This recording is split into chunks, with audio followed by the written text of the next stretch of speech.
Hello,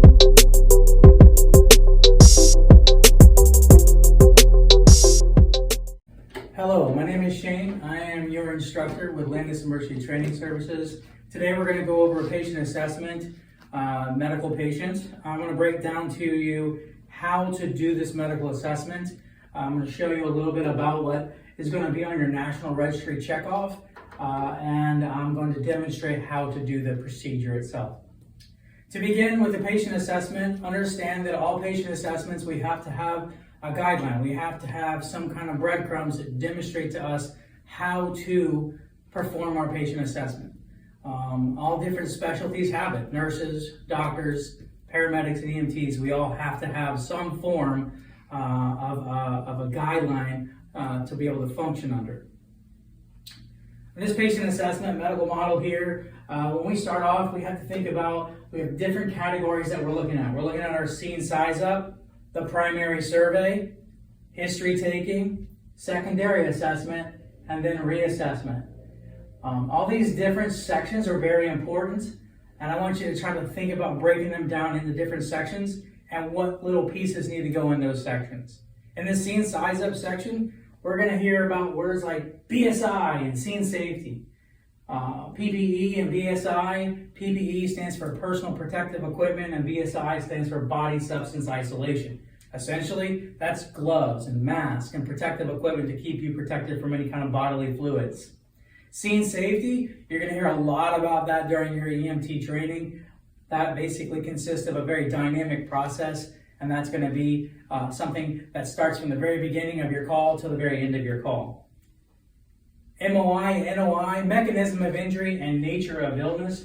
You have to consider this. You have to ask yourself, mechanism of injury is generally something that you're going to find with a traumatic call, where nature of illness is something you might find with a medical call. However, you will learn that you might have both. You might have somebody that has a medical emergency, and then they ended up having a trauma emergency along with it.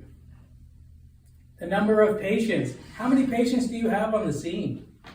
Additional resources. Do I need any additional resources? Like, do I need any additional firefighters, any additional ambulances, a helicopter, power company? What do I need additionally to help me take care of the patients that are on my scene? All of that is on the scene size up. And these are things you're going to verbalize, and I'll demonstrate to you as we move forward. The primary survey. Primary survey, it consists of the general impression of the patient. That's your general impression of the patient. And that's going to be a question that you're going to ask the evaluator. You're going to say, what is my general impression of the patient? Now, on a real scene, you're just going to naturally, intuitively do that. You're going to look at your patient and you're going to go, hey, what does this patient look like? Do they look stable? Do they look unstable? Do they look sick? Then you're going to check for what their level of consciousness is. Are they alert? Are they only alert to you actually talking to you? Are they alert to any kind of verbal stimuli only?